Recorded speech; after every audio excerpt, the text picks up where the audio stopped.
설교단장에 올라오면서 생각하니까 여러분들이 존경스러워요. 예. 이번에 승진하려고 했던 분들 중에 또 승진이 안 되신 분들도 있겠지만은 여러분, 제가 살아보니까 하나님의 시간선상에서 보면은 어떤 것이 좋은 건지 모릅니다. 예. 하나님께서는 분명하게 어려운 환경 속에서도 예배의 자리로 나오고 하나님을 찬양하는 여러분들을 복 주시기를 원하고 가장 좋은 길로 인도하실 줄 믿습니다. 제가 경찰 출신이잖아요. 경찰관을 하면서도 생각해 보니까 경찰하고 목사하고 비슷한 점이 너무 많더라고요. 네. 그러는데 경찰관은 거짓말을 안 해요. 네. 세상 사람들은 제가 나와보니까 거짓말을 너무 잘해요. 네. 제 말을 믿으십시오. 제가 목사이자 경찰관이기 때문에, 경찰 출신이었기 때문에 제가 살아보니까 하나님은 진실한 사람, 성실한 사람을 결코 버리지 않습니다. 하나님의 시간선상에서 그것을 하나님의 뜻 안에서 바라보시길 바랍니다. 예, 오늘 본문에 보면은요, 가이사 빌립보에서 예수님은 제자들에게 너희는 나를 누구라 하느냐고 묻습니다. 베드로가 뭐라고 말합니까? 하나님의 그리스도이십니다. 마태복음의 이 구절이 주는 그리스도시요 살아계신 하나님의 아들이십니다. 이렇게 소개하고 있습니다. 이 대답은 스스로가 한 말이 아니라 하나님께서 베드로에게 그 말씀을 넣어주신 것입니다. 그런데 이 대답은 예수님 사역에 있어서 중요한 터닝 포인트가 됩니다. 당시의 유대인들은 메시아가 와서 이스라엘 민족을 압대하는 민족들을 멸망시키시고 이스라엘의 영광을 회복시켜주는 그런 메시아로 생각을 했습니다. 바로 이것이 바로 현세적인 메시아관이었던 것입니다. 그래서 감옥에 갇혀있던 세례 요한이 제자들을 예수님께 보냅니다. 그리고 오실 그이가 당신이오이까라고 물었던 것입니다. 그런데 베드로는 하나님께서 예수님에게 기름을 부어서 자신의 사명자로 사용하신다고 고백한 것입니다. 이와 같은 놀라운 고백을 들은 예수님께서는 자신의 그리스도 되심에 대해서 좀 더 구체적으로 가르침을 주십니다. 그것은 바로 예수님 자신이 이사야 선지자가 예언했던 고난의 메시아로 왔다는 것입니다. 자신은 유대인들에게 고난과 배척을 받으며 죽음을 당하고 제3일에 살아나야 한다고 말씀하신 것입니다. 유대인들은 살리는 메시아관을 갖고 있을 때 예수님께서는 죽는 메시아에 대해서 말씀하신 것입니다. 유대인들은 영광의 메시아를 생각하고 있을 때 예수님께서는 고난의 종으로 오신 메시아에 대해서 말씀하신 것입니다. 우리는 교회에 나오면서도 내가 바라는 예수를 믿는 경우가 많이 있습니다. 예수를 믿으면 직장에서도 승진되고 부자되고 자녀들도 형통케 된다는 것입니다. 실제로 교회 안에서 이런 간증들이 많이 넘쳐납니다. 저는 이런 주장들에 대해서 부인하지 않습니다. 그러나 정말로 우리가 주목해야 할 점은 결과가 아니라는 점입니다. 결과보다는 어떻게 하나님을 사랑하였는가, 믿음의 과정이 중요합니다. 얼마나 하나님을 사랑하였는가, 믿음의 태도가 중요합니다. 세상 사람들은 결과를 보고 사람을 평가하지만은 하나님께서는 과정과 태도를 보고 평가할 뿐만 아니라 복 주시기를 원한다는 사실입니다.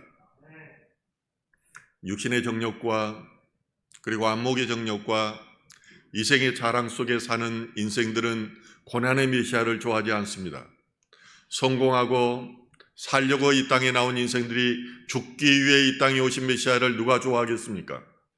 그러므로 예수님이 십자가에 달리셨을 때 예수님을 통하여 하나님을 경험했던 그 제자들도 모두 힘이 빠져서 예수님께로부터 돌아섰던 것입니다.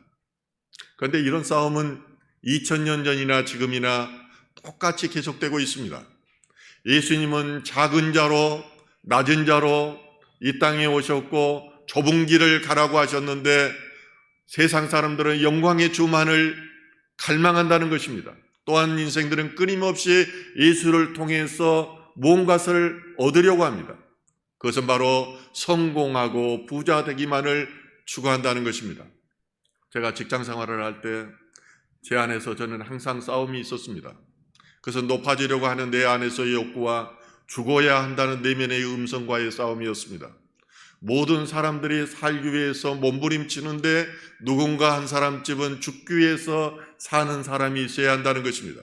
그래서 저는 늘 죽는 연습을 했습니다. 내 안에서는 늘 전쟁이 일어났고, 그리고 살려고 하는 나와 죽으려고 하는 나와 계속 싸웠던 것입니다.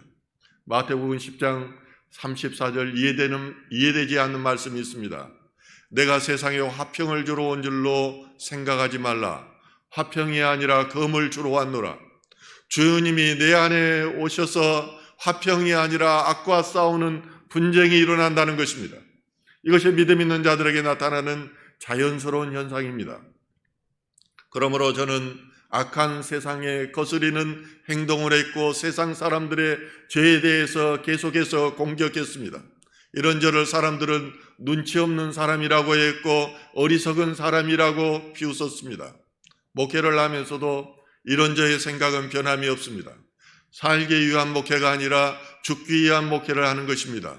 제가 살기 위한 목회를 했다면 결코 저는 특수사역을 하지 않습니다. 제가 죽어서 예수가 살고 여러분이 죽어서 예수가 살아야 하기 때문입니다. 예수님께서도 이 땅에 죽기 위해서 오셨습니다. 그리고 그렇게 계속해서 말씀하셨습니다. 그런데 세상 사람들이 생각하는 메시아가는 그런 것이 아니었기 때문에 믿지 않았습니다.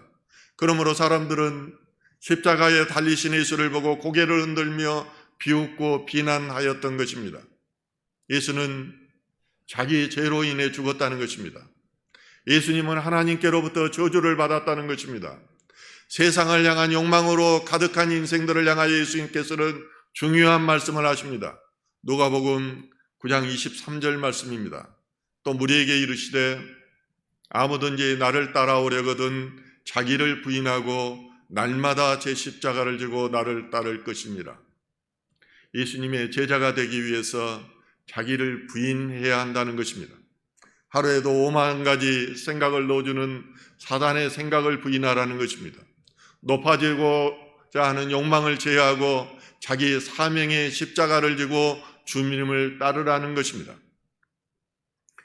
자기 부인과 십자가가 아니고서는 결코 예수님의 마음을 알 수가 없습니다. 하나님을 체험하고 하나님의 신비 속으로 들어갔던 많은 목회자들이 말년에 무너지는 이유가 어디에 있는 줄 압니까? 자기 부인이 없었기 때문입니다. 십자가가 없었기 때문입니다. 예수가 왕된 것이 아니라 결국은 내가 왕되다가 결국은 망하는 것입니다.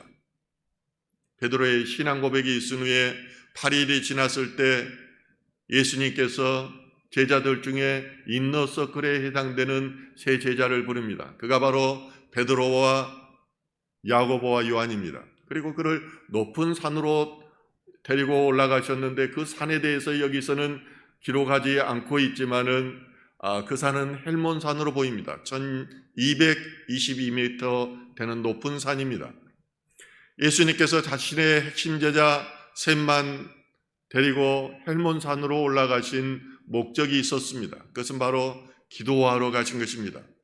예수님은 그 안에 하나님이 계셨기 때문에 기도하실 필요가 없으신 분입니다.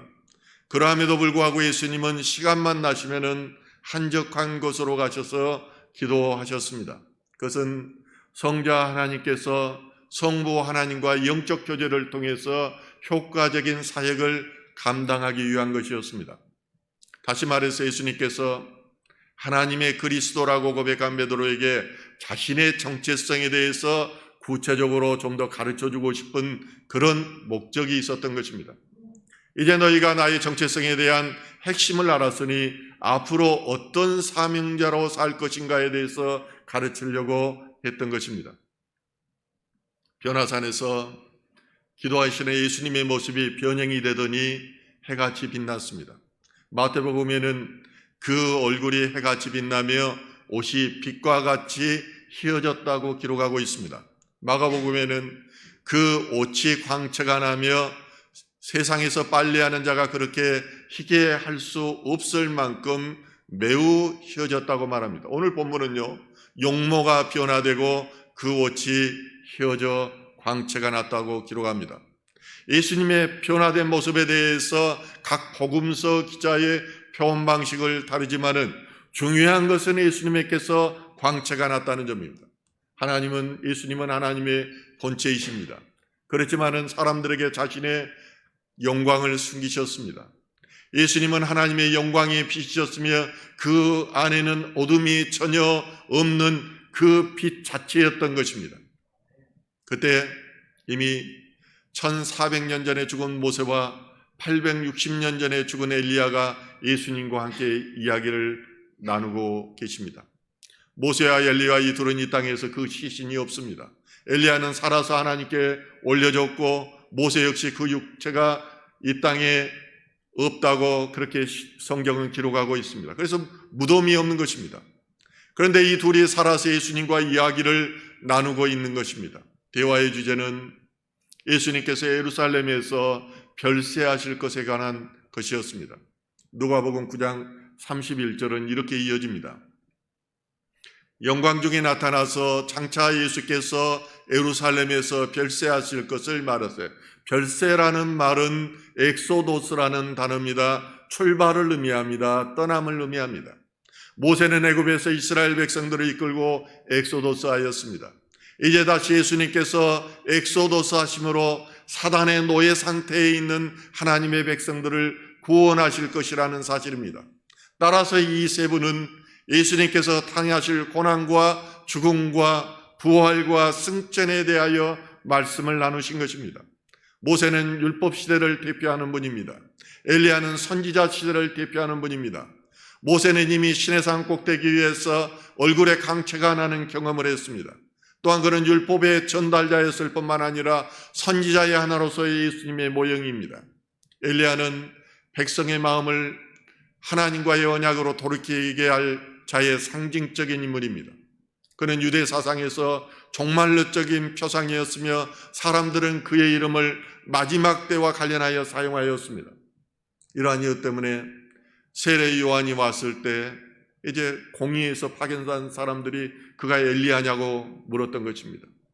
예수님을 가리켜 엘리야를 떠올렸던 것입니다. 한마디로 이들은 구약에서 가장 존경받는 인물이었습니다. 이런 현상을 목격한 제자들이 얼마나 놀랬겠습니까? 이 현상은 신비스러운 단계가 아닙니다. 기이한 일이 아닙니다. 이것을 넘어 제자들은 이제 황홀결 속으로 빠져들고 말합니다. 예수님이 기로하러 가셨을 때 제자들은 깊은 잠에 빠져 있었습니다. 잠들어 있었다는 말은 하나님 안에 있었다는 것이 아닙니다. 사단의 유혹 가운데 있었다는 것입니다. 예배 중에도 사단의 유혹에 빠지면 계속 잠들게 됩니다. 사단은 우리를 잠들게 함으로 하나님의 말씀을 듣지 못하게 한다는 것입니다. 깨어서 기도하며 하나님의 뜻 가운데 있어야 될 제자들이 깊이 잠들어 있었으니 어떻게 하나님의 뜻을 알겠습니까? 그러므로 정신이 차린 베드로가 말하기를 하나는 주님을 위하여, 하나는 모세를 위하여, 하나는 엘리야를 위하여 초막 셋을 짓고 자신들을 초막을 지키는 일을 하고 싶다고 말합니다. 여기가 좋사오니 이대로 모든 것이 다 끝나도 여한이 없다는 것입니다. 성경은 베드로가 이렇게 말하고도 자기가 하는 말을 자기도 알지 못했다고 기록하고 있습니다. 베드로는 황홀한 현상에 취해서 사명을 잃어버렸습니다. 진정으로 중요한 것이 무엇이며 예수님의 제자된 자로서 어떤 삶을 살아야 하는가에 대한 사명을 망각해버린 것입니다. 그러므로 베드로가 이 말을 할 때에 구름이 와서 그들을 덮어버립니다. 깨어 있어야 될 때 그들은 잠들어 있었으며 사명을 망각하고 있을 때 하나님은 구름으로 그들을 덮어버리고 그들의 사명을 다시 한번 일깨워줍니다. 구름이 제자들 덮음으로 하나님의 임재 가운데 들어가자 제자들이 어떤 현상이 나옵니까? 본문에는 그들이 두려워 떨었다고 말합니다. 그런 가운데 구름 속에서 하나님의 음성이 들립니다. 나의 아들 곧 택함을 받은 자니 너희는 그의 말을 들으라. 그전에도 세례를 받을 때 들었던 음성입니다. 그 음성이 들린 겁니다. 누가복음 9장 4절에 36절은 이렇게 말합니다. 소리가 그침에 오직 예수만 보이더라. 제자들이 잠잠하여 그 본 것은 무엇이든지 그때에는 아무 계획도 이르지 아니하니라. 구름 속에서 하나님의 음성이 들린 후에 보이는 것은 오직 예수뿐이었습니다. 하나님께서 이것이 조사오니 초막셋을 짓고 이곳에서 살자고 하는 베드로와 그 제자들에게 구름으로 감추시고 예수님만 보이게 하신 것입니다. 또한 그들을 향해서 말씀하십니다. 너희는 나의 택하심 받은 그리스도의 말을 들으라는 것입니다. 결국 하나님께서 오늘 본문을 통해 말씀하시고자 하는 것은 오직 예수 그리스도만을 바라보고 오직 예수 그리스도만을 따르라는 것입니다. 오늘날 세상에 보이는 것들이 얼마나 많습니까? 세상에 들리는 것들이 얼마나 많습니까? 이런 것들이 우리들을 사로잡고 있어서 하나님의 음성이 들리지 않는 것입니다. 또한 예수님이 보이지 않는 것입니다. 세상에 나가면은 좋은 차를 타고 좋은 옷을 거친 부자들이 많이 다닙니다. 그들은 폼나게 거리를 걸어다니며 자신들의 가진 부를 자랑합니다. 직장에 가면은 넓은 사무실에 좋은 직급들이 우리를 주눅들게 합니다. 그런 것들은 성공의 상징이며 나도 저런 자리에 앉고 싶다는 유혹에 빠지게 합니다. 세상 돌아가는 것을 보면은 진보니 보수니 하면서 서로가 옳다고 매일처럼 싸웁니다. 우리도 북한과 같이 핵무장해야 된다고 주장합니다. 목사들도 이해 질서라 보수 정권을 수여해야 된다고 목소리를 높입니다. 기독교의 부흥을 위해서는 아들이 아버지의 교회를 세습해야 된다고 주장하는 사람들도 많이 있습니다. 성도들은 이런 주장에 한편에 서서 반대편을 공격하기에 바쁩니다. 이럴진데 우리 눈에 예수가 보이겠느냐는 것입니다. 이럴진데 하나님의 음성이 들리겠느냐는 것입니다. 우리가 육신의 정욕과 안목의 정욕과 이생의 자랑으로 가득 찼는데 사명이니 자기 부인이니 십자가니 하는 말이 귀에 들어오겠느냐는 것입니다. 어떻게든지 자기 생각대로 자기 좋을 대로 생각하고 자기 좋을 대로 평가하고 자기가 듣고 싶은 말만을 듣고 싶어 하는 것이 오늘날 우리들의 모습입니다. 사사시대가 바로 오늘날 풍요의 시대인 것입니다. 그래서 사기를 치는 사람들은 여전히 사기를 치고 도둑질하는 이들은 여전히 도둑질합니다. 이런 세상 원리를 알지 못한 채 예수만 바라보고 예수의 말씀만을 듣자고 하는 목사만 어리석은 사람입니다. 목사가 하는 일은 성도들이 복받아서 이 땅에서 천국 누리고 또 죽어서도 천국을 누리게 하는 데 있습니다. 여러분들 다 승진하고 원하는 기도하는 대로 보직을 가기를 저는 소망합니다. 그런데 그것보다 더 중요하다는 것이 있습니다. 그것이 안 중요하다는 것이 아닙니다. 그게 매우 중요하고 그게 전부일 수도 있습니다. 그렇지만은 그러함에도 불구하고 그 가운데서도 예수를 바라보자는 것입니다. 예수님이 말씀하시는 복은 영생을 누리는 데 있습니다. 영생은 목숨과 같지 않습니다. 목숨은 육신이 죽으면 끝나는 것이지만은 영은 죽어도 살아 있습니다. 임사체험을 한 수많은 사람들이 이것을 증거합니다. 수많은 사람들이 천국과 지옥을 갔다 와서 이것을 증거합니다.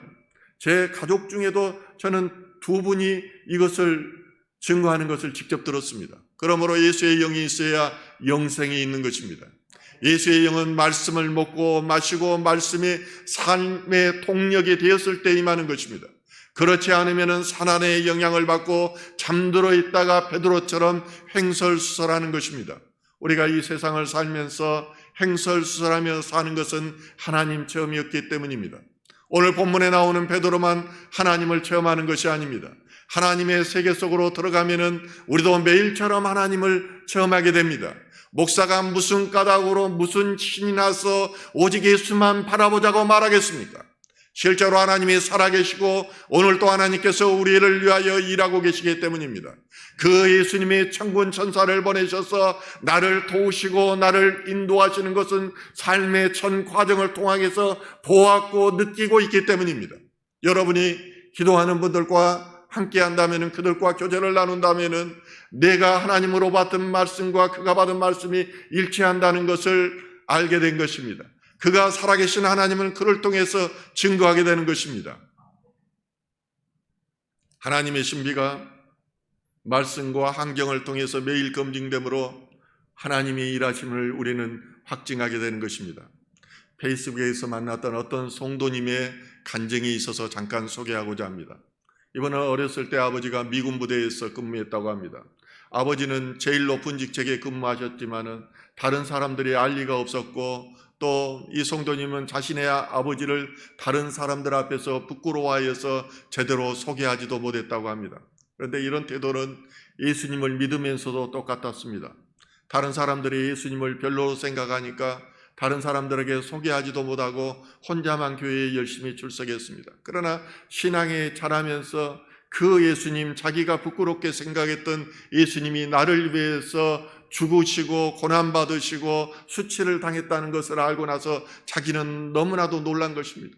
그래서 확신으로 차서 그는 만나는 사람마다 그 예수를 강요하다시피 전했다는 그런 글을 저는 페이스북에서 읽은 적이 있습니다. 오늘날 교회들이 세속적인 심리학이나 실용주의, 신비주의에 물들어 있습니다. 교회의 강당 안에 성공주의와 지혜 설교가 다수를 차지합니다. 그러나 교회는 예수가 주인이고, 그리고 교회는 그리스도만으로 충분한 것입니다. 골로새서 2장 9절에서 10절에 말합니다. 그 안에는 신성의 모든 충만이 육체로 구하시고 너희도 그 안에서 충만해졌으니 그는 모든 통치자와 권세의 머리니라. 바울은 골로새 교회를 향해서 편지하면서 오직 그리스도 안에는 온전히 충만한 신성이 육체 안에 거한다고 말하고 있습니다. 하나님의 본질인 충만이 그 안에 있다는 것입니다. 그러므로 인생들이 그리스도를 떠나면은 헛되고 헛되게 되는 것입니다. 예수님이 바로 왕이요 통치자요 권세가 되어야 되는데 우리는 그렇지는 못하고 사단의 지배를 받게 되는 것입니다. 변화산에서 황홀한 장면을 경험했던 베드로는 훗날에 그렇게 말합니다. 겸허히 만든 이야기를 따른 것이 아니요 우리는 그의 크신 유엄을 친히 본 자라. 그와 함께 거룩한 산에 있을 때 하늘로부터 난 것을 들은 것이라.